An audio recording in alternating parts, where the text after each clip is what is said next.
All right, welcome to the Bruce Poppy Show. Today, my guest is Lee Milteer. She's an entrepreneur. She's a best-selling author, business mentor, someone who's trained more than 2 million people on success and personal development worldwide. She's written, I think, close to 20 books and appeared on 1,500 different TV and radio stations around the world. And one of her books is titled Success is an Inside Job. And that really caught my idea. That really resonates with me. So let's start right there with that title. The first question I would ask is, why do so many people know what to do to succeed or to get a different outcome in their life, but they don't do it? Oh, wow. What a deep question. Thank you for asking that. Why don't they do it? Primarily, everything is about our self-image, Bruce. And by the way, thank you so much for having me on. Everything is about our self-image, and our self-image, as you know, because you're a great studier of human potential, uh, our self-image was determined by the time we were 5 to 7 years old. And whatever kind of information we got during those times, whether it was by society, school, church, parents, family, whatever, a lot of that information, it was so wrong and so self-destructive that, particularly as a woman, I can tell you this, girls should be this or that or the other. And what happens is people have all these ambitions and excitement and they want to do these things, but their self-image isn't actually queued up to see themselves actually do it. And the slightest little bit of pushback, hiccups, things aren't going their way, they start having this internal doubt of, well, maybe it's not the right time. Maybe I just don't have what it takes. Maybe I'm not working hard enough. And what they don't really realize is that most of our adult life, we actually have to spend time erasing that negative image that was put on us by people. And I'll be generous here, okay? That didn't really mean Right. to destroy our hopes and dreams and optimism, because they also were brought up in environments that were not conducive to encouraging people to go for their dreams. That just because you fail once, that's not the whole story. That's not the end of the story, particularly. And it's That's usually the proven. starting point of the story. Absolutely. And people are oblivious of people who do professional athletics and that they have to practice 10,000 times to be able to perfect their craft so well. And our society is this instant success kind of thing. I think social media, and let me be very sarcastic here, influencers Yeah. make it look like you just tuned in and you did this and that and the other. They don't realize there's 12 people behind you doing the scenery, writing the script, doing all this stuff to make you look good. Whereas people like you and I, who sort of got raised by the bootstraps and came up by ourselves a lot and have done things ourselves, realize that failure is actually just information on what you need to shift to do it better. So the our society, the other thing I want to push our audience to accept is society really does make all of us believe that all power is outside of ourselves. Right. All power is actually inside of ourselves. And when I wrote the book, Success is an Inside Job, by the way, I have to share this little story with you. The original book was called uh, Feel and Think, Feel and Become Rich. Kind of a And play on the old Norman Vincent Peale Think and Grow Rich. right. And I'm very naive, and I hired this sort of writing coach, and he charged me a lot of money. I'm very naive at the beginning of this. And he gave me the title, and of course I got sued with 90 other people within like the first 6 weeks Yeah. of, problems with the copyright thing. So what I did is I took the book and I sent it to a bunch of people, and I asked them to read the book and tell me the titles they thought of. And one of the titles came back from actually one of my assistants, who said, Success is an Inside Job. And I went, that's exactly what this book should have always been titled. Now it's in its 12th printing as Success is an Inside Job. And, Feel and Grow Rich sort of, is way in the past of my life. But the secret of feel, we must feel successful to energetically vibrate that energy which other people feel. And again, our society believes it's your clothes, it's your car, it's the house, it's your job, it's all these titles, these external things. Those are nice, but they're temporary. Yep. Really successful people understand that there are going to be all kinds of challenges in our life that are going to knock you down. And I have had a slew of them. It's just that I'm so determined and so focused on this is my only talent. I have to keep going and using this talent no matter what happens. So it's not like I'm going to go become a nurse or do something else. I mean, I'm a good communicator. I know how to write. I know how to talk. And, you know, success is really because I wasn't just at the right place at the right time. It was because I really fought through a lot of battles to get on the right stages, to get in the right companies, to get into places that I could share with people, which are really universal truths. But education in particular has made people become conformist and that, memorize information and then you'll pass the test. Well, this is useless Yeah. because real life isn't about No. memorizing information to pass the test. Yep. The test is going to be determined by what mentally you're thinking, what physically you're doing, what emotionally, how much faith you and confidence you have in yourself, and things like that. So when you started off, you're saying that it's the image, right? The success is an inside job. It's our self-image, and a lot of the people in our lives, unknowingly, it wasn't a nefarious type of intentional thing to put limitations on you. So, in your background, and when we talked before we started the show, you'd mentioned about your dad and stuff. So, was there that type of thing in your family, history that you had to overcome?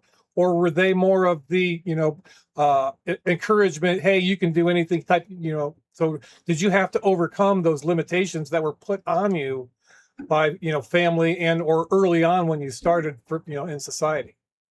Oh, I had to overcome huge problems. Well, I grew up on a ranch farm a mile and a half from the nearest secondary road, dirt lane. My parents on both sides had been farmer ranchers as far back as we could tell. My mother believed that females had their place. Right. And my father was more freedom kind of guy, but he was also still incredibly old fashioned and girls needed to do certain things and boys needed to do the other things. But from 3 years old, he sort of noticed that I wasn't interested in dolls and in dressing up, that I really wanted BB guns, red wagons, and a pony. And he suddenly realized that, and by the way, when you grow up on a ranch, Bruce, they're looking for help. They're Yeah. looking for, boots on the ground. Right. And slave labor. Slave labor. And I was boots on the ground from about 5 years old. I started taking care of the horses and I followed my father everywhere. And I had his tell it like it is attitude. And he encourage me. And when my mother always said, oh, she has to wear a dress, he used to jokingly say, oh, don't make her wear a dress. She'll have to wear a dress when she's an adult. Let her wear her pants and, that. And I used to laugh to myself like, no, you're not going to see me in dresses, honey. That's not going to happen. And so he was very good. He was challenging, but my entire family was very much about women's places and don't be outspoken and things like that. And I was definitely outspoken. And after a while, he actually started just treating me like one of the boys because I could drive. He taught me to shoot, drive tractors, to physically fight. One of the greatest things he taught me, Bruce, was something most women are not taught and should be, is that you never go into a place without knowing, scanning the place, looking for danger and where the exit is. He taught me to use my intuition and he gave me all the physical things to do. But and this is one of the greatest things he taught me was he used to say, never be average. And if everybody else is going in one direction, your butt should be going in the other direction. And that you don't have to ever follow the crowd unless it feels right. So he gave me something that most little girls didn't get. And secretly, he was very pleased that I was such a rebel. Mhm. And I mean, he was very pleased. Like, if I got bullied really bad because I was really tiny in high school and got beat up by these two really huge gals constantly. And he just said, okay, well, we're going to stop that. Since the principal won't do anything about it, I'm going to teach you to really fight. And I'm going to teach you to hurt them. Because after you hurt them, they're never going to mess with you again. So we actually planned the whole thing out. We knew they were going to attack me. We had a plan. And I actually positioned myself in front of the principal's office for him to see the whole thing. So when they attacked me, I actually fought back in such a way that they never, ever mess with me again. So strategically, I was very fortunate to have this man as my father, even though there were a lot of other complications with that, that I'm free to just be myself. And so I've always been an entrepreneur. I had my first business at 12 years old. I had 37 people working for me on all the ranches and farms doing uh, ranch and farm work. And my father just thought that was very natural, that you're supposed to be self-employed at 12 years old. Right. Wow. I mean, I mean, so the key thing that you're saying there is that he instead not to be average, and that stuck with you, and and instilled in you the ability and the desire, to fight back. And as we talk about, success, and it's so important that a lot of people get confused, or they got this image of what success is supposed to be, or what success is, in societies today. Like as most people think, and we were programmed here, in our current situation, is that they equate money or your bank account with success, and that is really a false bar. So Yes. in your mind, how you've developed and all your writing and the people that you've helped, all over the world, 2 million plus people, what is the definition of success you try to instill in people? Freedom. Freedom. The freedom to use your skills and abilities in the way that is natural for you. Freedom, I would never have made it in any kind of corporate world. By the way, I can go speak to the corporate people, and I have done that. I have huge, clients, Walt Disney, NASA, Ford Global, all those kind of great people. But it's interesting that I'm such a rebel. I can go in and talk to them, but I could never fit in that environment. I'm very much an entrepreneur. And the freedom of using your skills and abilities and talents that are natural to you. It is my nature to stand up for myself. It is my nature to communicate and say what I think. And so my freedom to me has been that I live my life my way. I believe that that's what I was born to do. I wasn't born to be in cubicles. Mhm. And I one of the sad things I see today is as a business coach is people who are actually trapped in positions because of the expensive car, the expensive house, and all those accoutrements that they can't actually, even if they want to be self-employed, they're so afraid of what will I lose? What will the neighbors think? What will my parents think? Things like that. Um, I can honestly tell you that when I decided to become a professional speaker, I starved for 5 hard years. And I mean, my joke was I dated for food. I mean, I swear to God, that, I was, That's I, hilarious. I mean, my joke was, yeah, But it we was can go to probably some truth in that too, right? Yeah, I mean, I just like I actually just really starved. I remember getting down to $23 in my checking account and thought, "Oh my God, I'm going to have to get a job and this is going to be just terrible." The only job I've ever actually had is I was a rock and roll disc jockey Oh, when wow. I in high school, I was working at Tasty Freeze, one of those Yeah. little places. And this guy came up and he was getting food and he was flirting with me and I'm 17 and he said, "Oh, by the way, there's this job opening in Norfolk, Virginia at WNR FM that's got an all girls radio station and you should apply for it." And I'm telling you, within 2 days, I'm still in high school.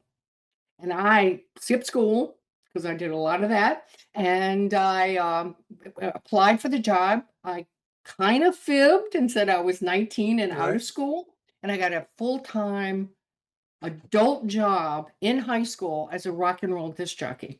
And then I went into sales after that because that's where my real talent was. Because my father said no to everything. And I had learned at a very young age to debate and to give him reasons why I should do what I wanted to do. Sure. And he used to call me a Philadelphia lawyer. And I actually considered being a lawyer because my grandfather was a lawyer, but that wasn't meant to be. We didn't have any money for that. Right. So anyway, my whole life was just what's the problem with going for what you want? The worst thing that can happen is you don't get there, but you get to try again. And I do believe that we're born with all these great talents and abilities that die within us because society doesn't support us or it doesn't happen fast enough.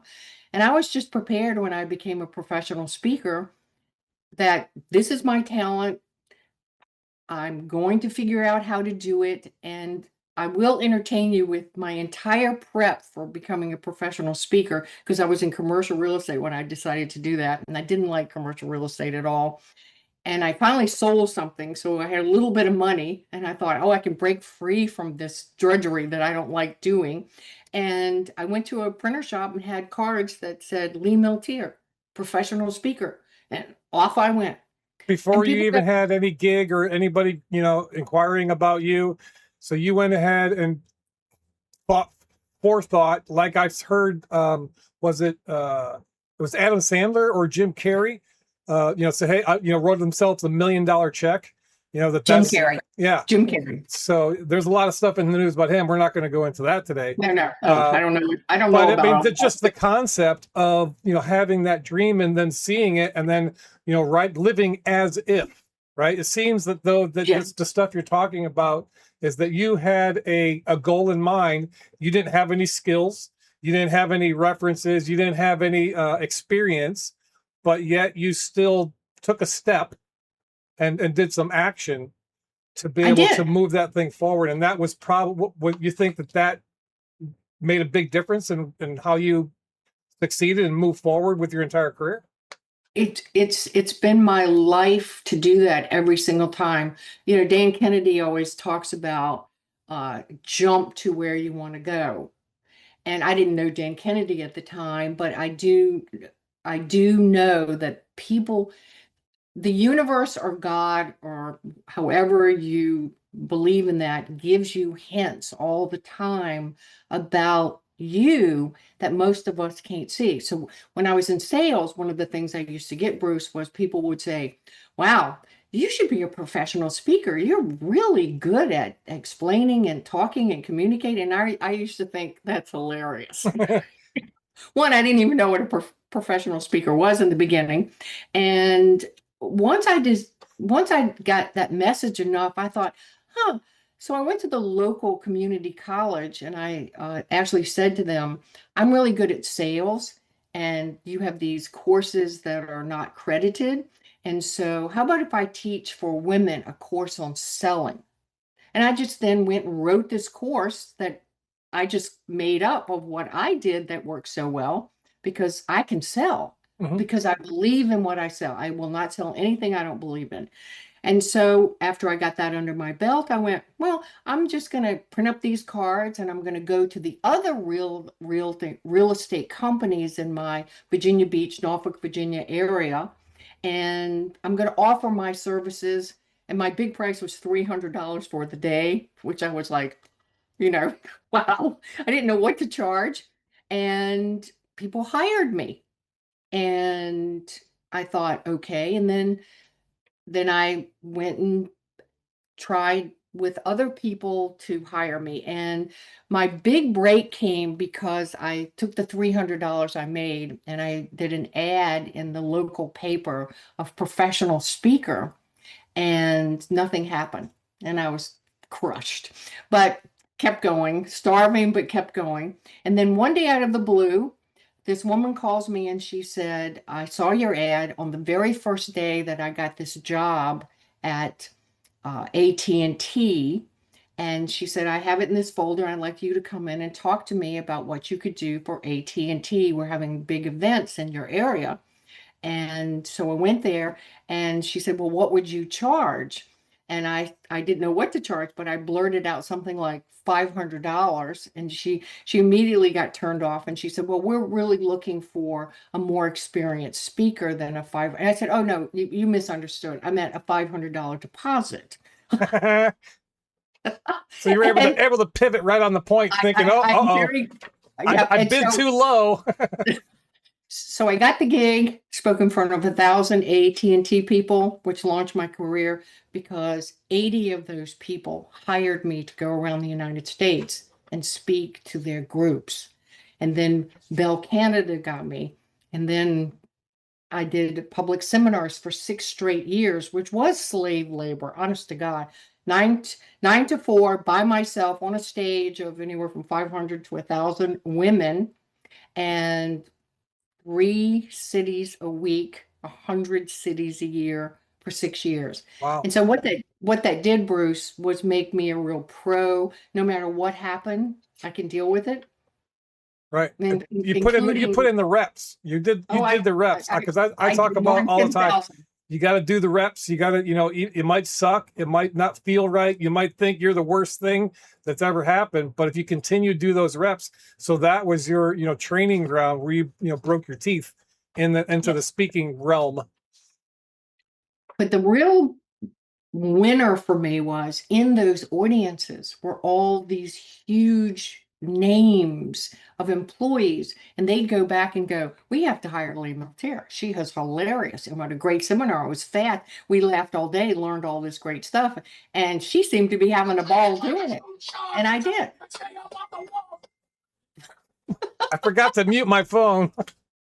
Okay, so the other thing is the of self-image is we have to see an image that we want and build towards it and realize it is going to take time. It's going to take effort, but that will be rewarded. All effort is rewarded. Absolutely. And so the steps that I'm, picking up, seeing a pattern in your situation is you had, a good upbringing, you got some seeds that were planted in you, but you've always been an outside the box person and willing to go forward and do things, even though you didn't know or have all the answers. So there's a lot of people out there watching this, may feel stuck, right? They may have some of those. One of the things you said earlier that I want to come back to is that the dreams that we are born with and that God gives us have been stolen or buried, or, we think we can't because of external circumstances. So what kind of advice would you give somebody who just feels stuck? They have some vision in there, but they just don't see themselves, moving into that space? Well, one sort of attitude I have is this is my life. And that if I don't go in the direction of what I truly want, then I won't get it. Then I'm, as my father used to jokingly say, honey, you better get a career or become self-employed because you're a terrible wife material. And the joke, I mean, these little jokes of I felt like if I don't step forward and do what I want, even if I do it badly, at least I'm going in the direction I want because I want a wild, wonderful life. I want it. I don't want to be stuck and become old wishing I had done things like so many people do, and they let the opportunities pass them by. One of my greatest talents, Bruce, is actually as opportunities float by, I go for them. I don't wait for them to come to me. I make movement towards them, whether it's in my imagination and then look for the opportunity. I found, I will also tell you this quickly. When I was 16 years old, I was such a problem in high school because every time they asked questions um, about, I mean, they tried to teach us things, I would say, how is this going to let me make money in the future? I didn't use the word monetize and leverage and words like that, but I kept saying to the teachers, I'm not quite sure what you're teaching me is actually preparing me for something. Because I lived in the guidance counselor office constantly going, there's 10 things you say women can do. I'm not going to do any of these things. I got to do something else. And they were befuddled. So that allowed me to those kind of questions of how am I going to learn? They stuck me in, they had a school meeting about Lee Milteer, and they stuck me in the library as a helper. The second day I was there, this man came into the library, donated, he was retiring, a huge group of books that he wanted to get rid of. I, as the new grunt worker, got to do all those books. I pulled out of that box Think and Grow Rich, Psycho-Cybernetics, and The Magic of Believing by Claude Bristol, which I read at 16 years old. And this was my ticket to freedom because this was all about if the mind can imagine it, it can have it kind of mindset. And since I wasn't going to do the normal go to college route because we didn't have the money for Hmm. that, and I was told right up front we didn't have the money for that, those books gave me the power to use my mind in a way that no one in school or my parents or anyone around me told me. And particularly the book, The Magic of Believing by Claude Bristol, about how people imagined their future and went towards it and it came true. And I hung on to this like a lifeline, like you cannot imagine. And today, I still hang on to the lifeline we must understand is that whatever we imagine and we see clearly and we feel and live as if that is going to bring all of those opportunities to me. And I have 100 stories to prove that. Right. So it's not that I have, by the way, I have a honorary doctorate degree with, you know, like 6 months of college. So, Perfect. which was my kind of degree. Right. So um, I'm not unusual. I'm just so focused, and anybody can have that. Right. And that's what, we need to portray is that this is available. And some of the story, the way we've laid this out, I want to make sure that we don't, that we make sure that you've had setbacks, right? Things weren't always puppy dogs and rainbows for Lee Milteer, right? So when you were, and people out there, similar things, they feeling stuck, they take a step forward and then they get slapped in the face or they get their punched in the mouth or something. And then they say, oh, maybe this isn't for me. I'm sure you've had those type of situations. So what advice or how did you personally go through those setbacks and be able to come back stronger than when you went in? Well, on a very brief note, when I was 23, I married the love of my life. We Well, didn't your were, dad say you weren't going to be good wife material? which was pretty much true. But anyway, I got married. We were photographers. We traveled all over the world doing landscape photography and stuff like that. He decided he wanted to build a restaurant in an area that other people weren't happy he was going to do that. And the bottom line was he got murdered on Christmas Eve Oh at our no. house. And I happened to had done the Rolling Stones concert, and I was in a dark room off premise from my house. Had I been there, I would have also been murdered. So the Wow. police said, so for the next year, I could hardly get out of bed. I went down to something like 97 pounds. I couldn't eat, I couldn't function.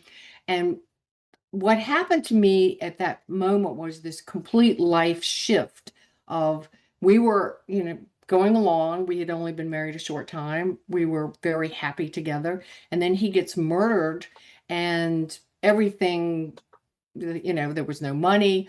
But what I did was, when I pulled myself together, I was 3 blocks from a library. And every day, the only thing I could force myself to do was to walk to the library and get into the library and just wander around. And what I found was self-help books.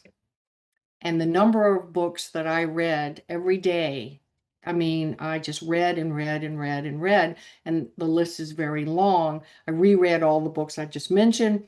But from that moment on, there was just this determination of, I'm all alone. I don't have any money.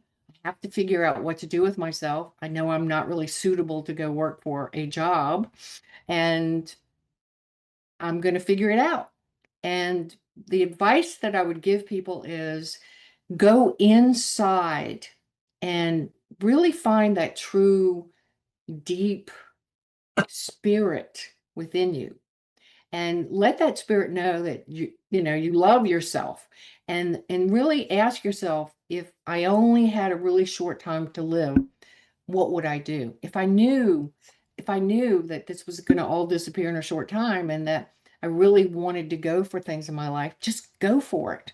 And when you go for it, expect that the universe, God, is going to open the step for you.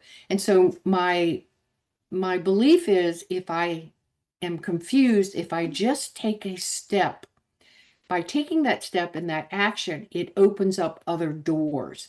And a lot of people wait to be motivated. I don't wait to be motivated. I take action and then I get motivated. Right. That's one of the things, the key mindset shifts that a lot of people get stuck in. Well, I don't feel like doing it. I got to wait. I got to get inspired or do something. No, it's really actually the opposite. If you take the steps, then the things will come. Yes. So that's, this kind of leads right into the next thing. So one of the things that's different that I've noticed about you, and the way that you bring forward the messaging of personal development and growth, is there's a huge spiritual aspect and intuition type stuff that is weaved in, where you're not just a positive mental attitude, think it and make it happen, all this, but there's a deeper sense of the intuition, the spiritual aspect to success. So tell me about how that, and it probably came about from the story you just told me, but how has that changed the things and the way that you present things and interact with some of your clients, and as you write books and work to help people out? When I was a child, again, we're in the middle of nowhere. I spent a great deal of time by myself on horses and animals. Animals have been very beneficial for me in my life. And we had like 12 dogs because we lived in the middle of nowhere, and I always was bringing dogs home. But I developed a connection to nature, and whether you want to call nature God, but somehow I was alone so much. There was an inner feeling that I was supposed to do something with my life, that I had been born to do something, and that I was very connected to this spirit. And it wasn't religious at all. And not that we didn't go to church. We went to the Methodist Church in Chuckytuck, Virginia. And I used to question a lot of what was being taught in that.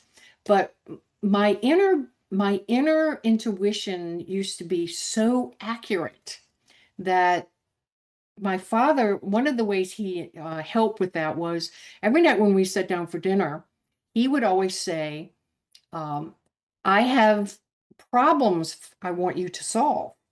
And so he would give me a problem that was a real problem on the ranch or the farm or with animals or whatever. And he said, and what would you do? So he stimulated me thinking about situations at very young ages and ask, what would I do?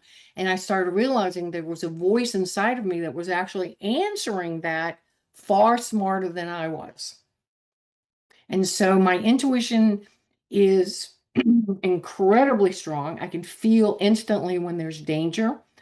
My body also, I listen to my body. And when you grow up around animals and in nature, you have to listen to your body, because there's no expert whispering to you, do this, do that, do the other. especially if there's an animal in danger or hurt or something. You have to step up and do something. And I learned that if I just follow those nudges, so to speak, that it worked out. And so I could, if someone came up to the ranch or farm that was not good, I could feel it. And I honored those feelings, which, by the way, as a professional photographer, that saved my life many times traveling around the world, getting out of very dangerous situations that I could spend hours telling you crazy stories. But I know that if I feel like this person is not honest or there's, a bad intent, I know immediately remove myself, Right. get out of the situation. Don't be polite. Don't follow the rules. Get the hell out of Dodge, so to speak. Sure. And how can people tell the difference between an intuition feeling like you're explaining here, or the false mask fear that they're interpreting as, they're fearful about doing something. They're thinking, oh, my gut's telling me not to do this, so that's my intuition, but it's really a fear-based decision rather than a true intuition. How can people tell the difference? A few years ago, I wrote a program called The New Common Sense, How to Use Your Intuition. And one of the things I always tell people is pay attention to the head, the heart, and the gut. And that if all three things don't line up, wait for it to line up. And so that's the number one question people always ask. And I always tell them, you have a lot of programming in you about fear, and that you really have to ask yourself, particularly your gut, like I'll actually touch my heart and my belly and ask myself, is this true? I've also learned to do things most people won't learn to do, which is muscle test using kinesiology. I use a lot of body muscle testing. I actually ask myself, is my gut on board with this? Does my stomach feel, my head may be saying a program thing, like you don't have a chance here. But if my heart and my gut are very much on, well, let's go for it anyway, I'm going to do that. Mm-hmm. And just try little things at first. Like I play games all the time. I'm in hotels all the time. So you're at the line of the elevators. One of my favorite games is for elevators. Which one's going to come first? Without looking at the numbers, because there's no downside if I'm not Sure. right. And the phone will ring. Now, who answers the phone anymore? But anyway, when it did ring and you answered it, I would actually, before I answered, say, "Oh, who's that? Is that somebody I know?" So I know things before I know things. And the more you actually give yourself permission to use your intuition, the stronger it gets. Now, I'm not betting a lot of money on the horses. Right. I'm not throwing money I was away. going to say, can you tell me some winning lottery numbers or something? Look, That's not how this works at all. No. I'm working on that. But mainly it's all about, what is your spirit talking to you? And if you simply put your hands on your chest and just calm and breathe and just, I'm allowing my spirit to actually talk to me, not my control brain, not my fear-based stuff, but just, I always say to myself, I am safe. I am safe. I can hear a true message. And sometimes I actually say, I'm not ready to make a decision. So you and I have sat in rooms where there's salespeople on stage and they're doing and I know how to do this. It's forcing people into a fear-based thing. If you don't buy it today, it's going to double in price tomorrow and all that kind of stuff. I'm always going, dude, you can't push me into buying, because I happen to know I can come back in a week from now and get that same price. Right. Yeah. They use that scarcity mindset situation to get people to act, and that's it's not authentic. No, it's not. And that's one of the things that I really pride and try to push myself to do is be as authentic as I possibly can. Yes. I don't pretend to have all the answers. But there's things, and you kind of led right into my next question, was how can we strengthen that inner voice? And you said you play these little games with yourself. And you can get quiet. That's another thing. Put down the phone, turn off the TV, and get away from technology. Go outside. You talked a lot about nature. So I'm guessing those are the types of things that people can do, actual small steps or reps that you can implement to be able to build that inner voice. Absolutely. I love my cell phones because it comes in handy with traveling and things like that. But what I don't like about the cell phone is that it has completely captured an entire generation. Just yesterday, Bruce, I'm driving out of my neighborhood and I live in Virginia Beach, and there's this beautiful young 19, 20-year-old girl, and she just looking at the phone, not watching traffic. If I hadn't been paying attention to her, she'd have actually walked right into my car. It's almost as if instinct of survival instinct has been overridden by this addiction of being seen and responding. See, this is all external stuff. Yep. And it's hurting people so badly because a lot of people, particularly in politics, which we won't go into, but in politics, are actually just listening to the media spout out stuff as if there wasn't an agenda behind that. And they have no ability to discern energetically someone being authentic and truthful versus the agenda. And so I beg people to, for instance, one of the things I do for a living is I give vision quests, and we do them in Sedona and different places around the world. I do them in Virginia Beach, where it's like 3 days of no technology. You're not allowed to have your phone.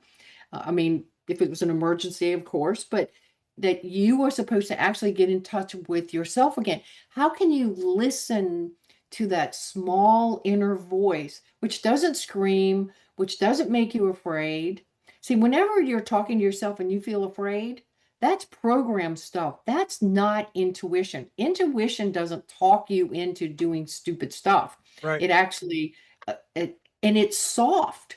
And so I'm always asking people to stop giving your power away to the external world, that this is where you're making decisions from instead of this quiet knowing. So I spend every morning, I get up because of growing up on the ranch. We get up at 4 every day, 4 a.m. And I still pretty much get up very, very early. I spend at least 2 hours by myself, no phone, no computer, nothing, but I do primarily spiritual reading or metaphysical reading or other readings that inspire me. I journal every day. I do this thing called scripting, which I talk about in the book we just talked about. And then I'm actually planning for my future pretty much 5 years ahead of time and I write my Lee Milteer story out as if it has already happened. And what happens is the world, because I focus in it, what you focus on, you attract. And so I'm very proactive about attracting the life and the lifestyle that I want for myself. Mm-hmm. And so I'm not sure what the question is. I'm just No, talking. it was about how we developed that inner voice, and you're exactly correct. Taking that time away from technology and looking inward, because as the name of the show is in the book that we mentioned in the beginning, success is the inside job. Right. And if you get some of the inside stuff working for you, and like you'd mentioned, where your focus goes, and Tony Robbins says it all the time, where focus goes, energy flows. Not just him, but many other people. And just a quick example of that, that pops into my head all the time.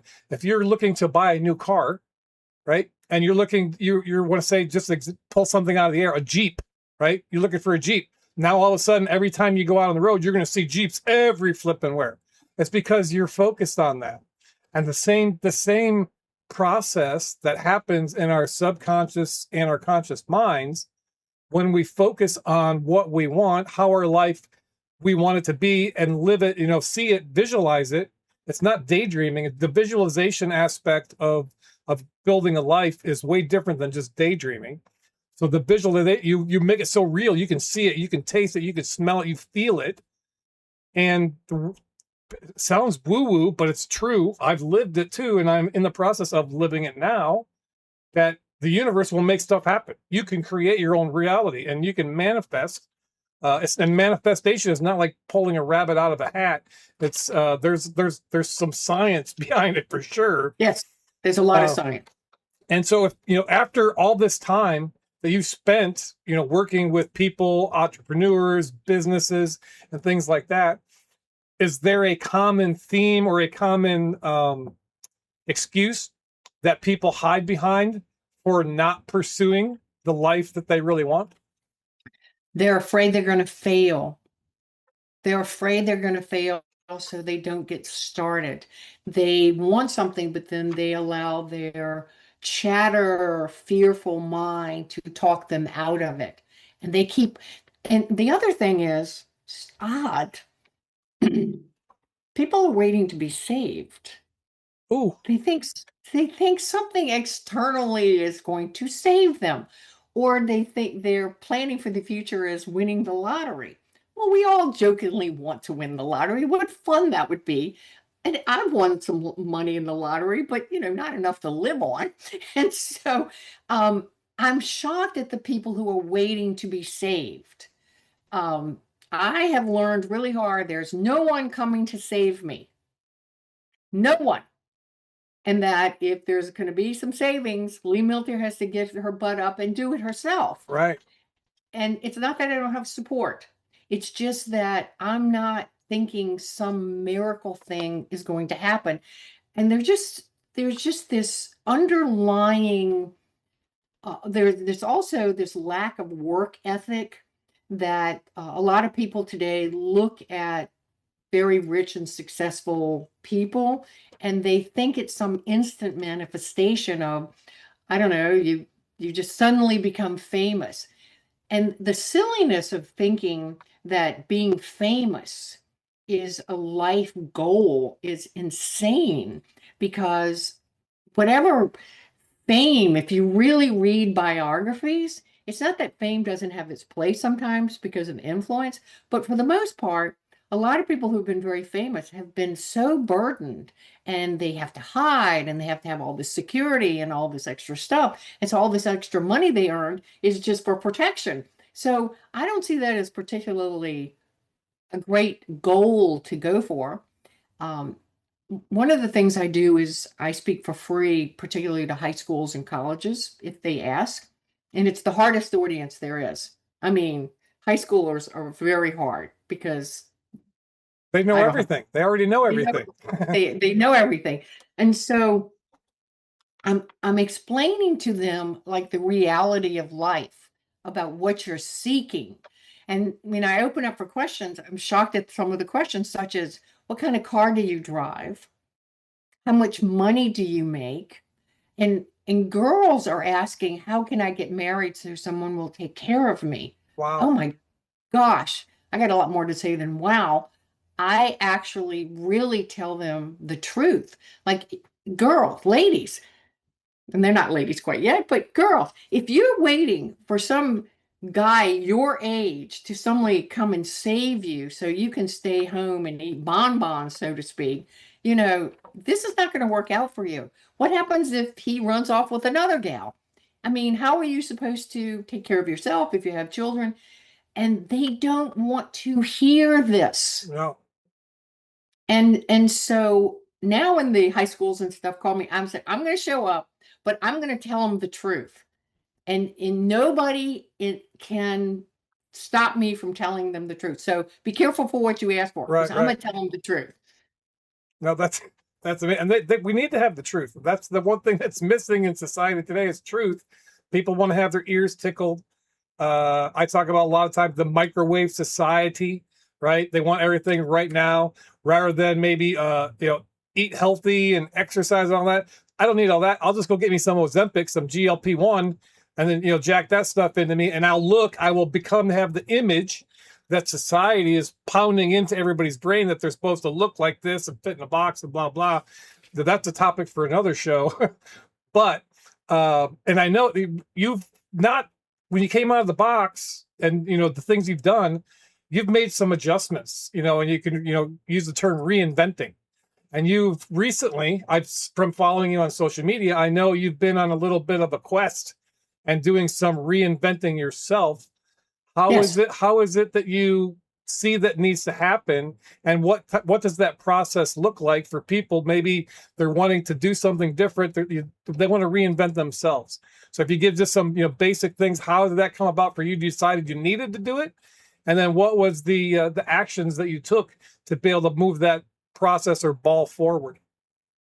So I've been very fortunate in my life financially to run large coaching groups, entrepreneur large coaching groups. I ran Peak Performers with Dan Kennedy and Bill Glazer for 10 years with really large groups.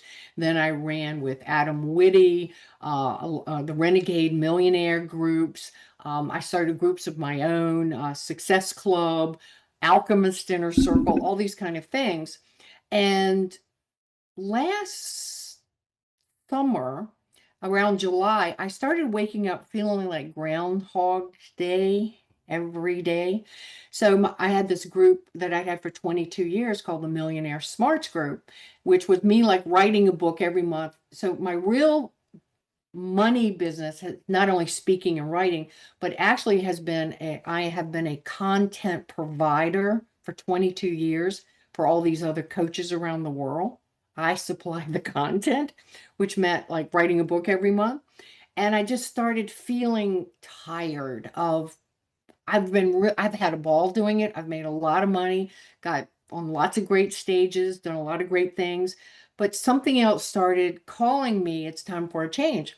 And to everyone's shock, last September, I gave everybody notice that I was ending all the groups, which meant I was ending all the money, and that I just wanted to take a sabbatical. I called it a walkabout. And what I did for 5 months was not work in the world. I wasn't on social media. I just dropped completely out. And I walked on the beach. I went to different places, and these were not vacation places. These were, I want to isolate myself enough so whatever my next adventure is coming completely a new me. I Mm-hmm. want to reinvent myself, and I've reinvented myself a lot. So I'm coming back from that. I could not tell you exactly how that's going to flesh out, but since I grew up poor, I saved a lot of money, and I have the ability to go a little while without having, I mean, I'm earning money, but you know what I mean, not Sure. the big money I was earning. But I was the one who cut off that spigot, because to jump to the next level, you have to be free of your old identity. Mm. And that Say is that a again in English for those in the back. okay. So the identity that I've had for 22 years was that I was a content provider. I led these big groups. I did all these things, had a ball doing it, made a lot of money. And I've written 17 books and 100 educational programs.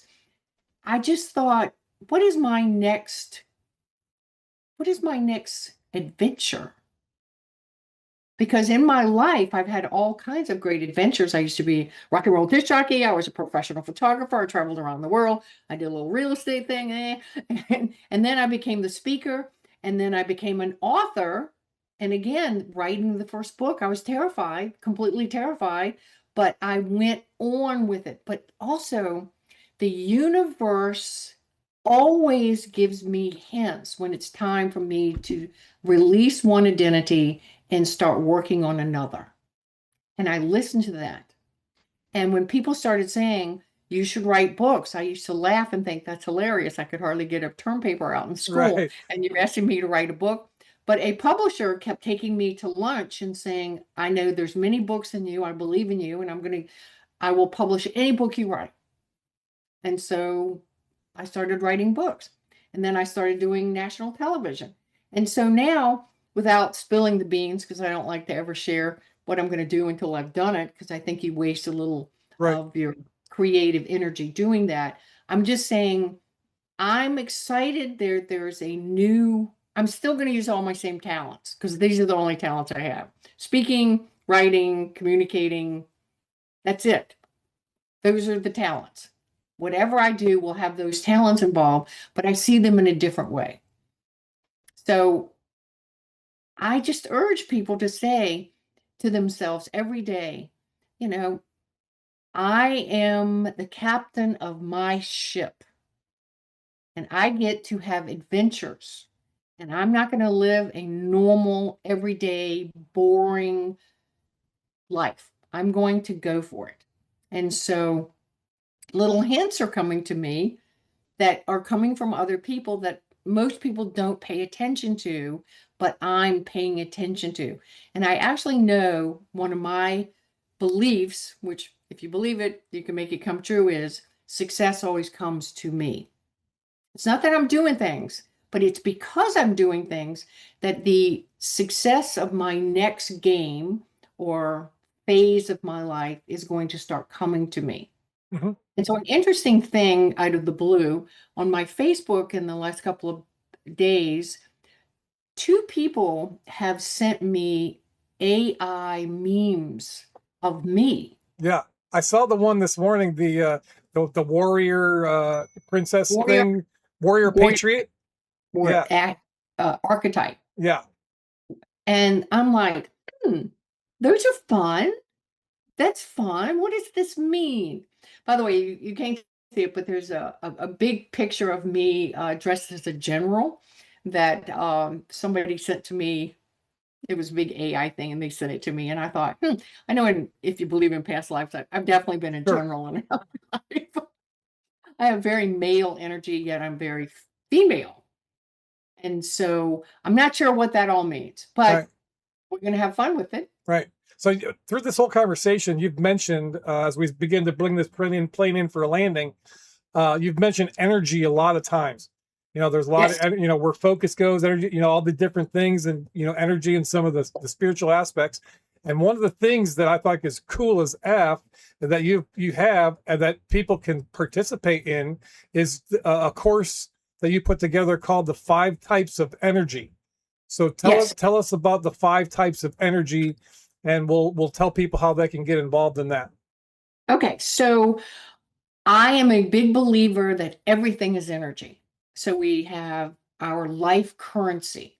And every day in your life, if you just think about it, you could almost write it down for yourself. I have a mental currency, a physical currency, an emotional currency, a spiritual currency, and a financial currency that I deal with regularly. So think about this. Every day in your life, the mental currency is going to determine how motivated and excited you are about life. What is the caliber of information that you are allowing, not only in your environment, but in your life? What are you reading? Who are you listening to? What is being installed in your operating system, your Right. brain? Yep. Uh, that is so crucial. I no longer watch mainstream news at all. After many years, got rid of the newspaper. I avoid all these high activities of trying to bait you into being upset about something. Yeah. I've learned to just, whatever, and just let that pass by. So that's mentally, you have got to also control your self-talk. If you think about it like this, Bruce, an average person, over 80% of their thoughts on an average day is completely negative. Right. It's, I can't do this is terrible. So again, you're feeding the computer all this negative stuff. And then emotionally, how are you feeling emotionally? It is determined by what you're saying to yourself. For example, if someone says to me, because I do coaching, well, I'm so depressed. First thing I say is, well, then let's write down, if you're depressed, the last 30 minutes, let's write down all the things you're thinking about that now why you feel depressed. What you're thinking about, I can guarantee you, is the blueprint on why you're depressed, which is Nobody loves me. I'm fat. I'm not making enough money. There are no opportunities in life. I don't know what I want to do. Oh, who the hell isn't going to be depressed when you think like that? Versus being into gratitude with your emotion of, I'm so lucky. I have my eyes. I have everything's working. I have a house. As a professional photographer, I traveled all over the world, and I saw things that were so horrific of how people live, that Americans are so jaded and so arrogantly unaware of how lucky we all are, Oh yeah. that being grateful for life, being grateful that you have the freedom and the money and things that you have. So emotionally, how are you helping yourself by adding to yourself? Okay, so spiritually, on a spiritual level, whatever fills your heart with love, how be in the spiritual kind of mindset, do things, be in silence, be in nature, do things every day about that. Um, so it's mental, physical, emotional, spiritual, and financial. And the other thing is financially is, how do you think about yourself? Do you think of yourself as poor? Well, that's a self-fulfilling prophecy. If you think you're poor, you're just going to get poor. If you automatically start thinking, oh, I'm very wealthy, in the sense of these are these are my talents, these are my abilities, these are my skills, these are my assets kind of mentality. And also financially, how are you investing in yourself? Like every day, I spend 2 hours reading, studying. I do all these kind of things, and not because someone forces me, because I wake up every morning and that's what I want to do, Right. because all of that has had great returns. So on a financial level, are you using your assets appropriately? I saw Dan Kennedy told me this the other day. I was shocked. He said that younger people are using DoorDash and spending 70% of their income each month on DoorDash, meaning food delivered to their house. What the hell? I mean, this is the stupidest thing I've ever seen. I get some bread and peanut butter and jelly. Dude, save some money. Right. I Or mean, go get it yourself if you're going to do that. But yeah, pay somebody extra because you're lazy. You don't want to get off the couch. yeah, and that's the problem. It's like, so people are lazy mentally, physically, emotionally, and financially and spiritually. They're lazy. And yet they have this expectation that people owe them something. Nobody owes you anything. You have to create your destiny yourself. And so um, I have 5 little videos. They're 5 minutes each, talking about those 5 currencies. They're absolutely free. We normally charge $100. And I know you're going to give it to him, but I'm always prepared. So you can find me at leemilteer.com, and you 5typesofenergy.com. And you go there and it'll just one day at a time send you the videos. And you will also end up on my e-zine. I'm going to be very transparent. If you don't like it, you can get off, but it's called, with the title of another book I have, Activate Your Inner Power. So my e-zine comes out once a week, and it's all about people actually giving themselves permission to change their life for the better. Right. Well, that's the thing. You got to give yourself permission. And I would push back a little bit. And I catch myself saying this all the time, that most people are in the situation they're in their life, maybe not because they're lazy. It's the programming. It's the thinking. Yes, And yes. the system that I use different terminology, but we're very aligned on a lot of the stuff. You know, it's about wearing a mask that has that false identity. We got to burn. Right. We got to burn the masks, right? And then you got to unlearn to unleash. I talk about unleashing excellence. That's my brand. You know, we have excellence in us, but it's not that it's missing. It's buried under a bunch of BS. So we got to burn the masks, and we got to unlearn to unleash. We got to reprogram the operating system, as he says it. You know, and then you got to put some action behind it. The third pillar of the system is forge. That's where you do the daily actions, the small micro reps, the little wins. That's going to build proof of your new identity. And then it's also going to build that self-trust, because a lot of people, they don't trust themselves. Our brains lie to us all the time when we say, like the New Year's resolution thing, right? I'm sure, Oh yeah. New Year, new me. I'm going to, be healthy and all this. And then 3 weeks in, the goal is too big, right? You're trying to bite off too much. So you take a small little rep, just instead of doing an hour workout a day, just do a 5-minute walk. Once you do 5 minutes, I'll bet you dollars to donuts, you're going to go 10, maybe 15. But just getting that motion, breaking that inertia, that's where a lot of people fall. So breaking the inertia right now is for you guys to go to 5typesofenergy.com. If you pull it, I'm going to have all the links in the description of the video. But and then milteer.com, that is a wealth of information on her website. It's very nice, very well put together. And so I'm super happy that we got to spend this time and I learned a little bit more about you, where you came from, and some of your thinking. And there's a lot of alignment and what we're doing. And so I appreciate you and your time, because I know how crazy busy you are. We've been trying to get this done since September of last year. We had it as scheduled, and then some things came up on my end, and then holidays and busyness and blah, blah. And then you were on your walkabout thing. And so I'm finally glad the universe put us together. So let me I'm glad you brought this up about lazy. So I didn't quite develop that enough. What I meant to say is that our brains have become, that ultimately when you do brain study, the brain becomes lazy. It likes to hold on to its comfortable patterns. Yep. And so when you want to break out of that pattern, you do have to put some effort in there. And I've done programs on habits a lot, and we think we can change a habit like in a blink of an eye. It actually takes between 28 days and 30 some days to actually repeatedly behave in a certain way before that habit is broken, because the brain actually fights us. Yep. Because it's lazy in the sense of it only wants to burn so much energy. And when you change, it has to burn more energy.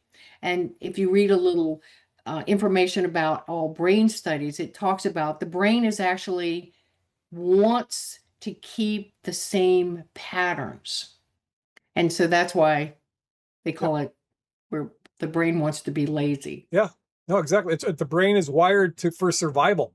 Right. That's Absolutely. what the fear of flight, situation. It's wired for survival, and it leans towards comfort because it doesn't like to be challenged. And so most of the things that we battle aren't from outside of us. Like we said in the beginning, the name of the show and her book, Success is the Inside Job. So if you want to have success in your life, stop looking outside, start looking in, get connected. Develop that intuition like we talked about, take some steps that you might be scared. You might be wanting to pee your pants, so scared, but I guarantee you, when you take that first step, it's going to be glorious.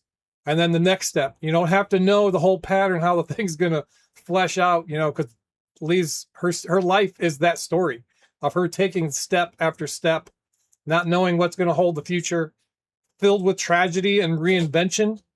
So, you are an inspiration to a lot of people. And that I don't even consider this, but there is even that other aspect, other level of it, being a female, because in this speaker personal development type of world, it is a male dominated ish type of thing. So for you to have the success you've had and the things that you've come through, kudos to you for sure.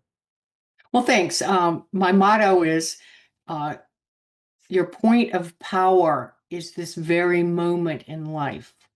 It's not tomorrow. It's not yesterday. There's always your point of power is right now. That's why they call it the present. And most people live so much in the past, and then they judge what happened in the past about trying to take steps in the present. And the future is just simply our imagination. Yep. So I'm a big believer.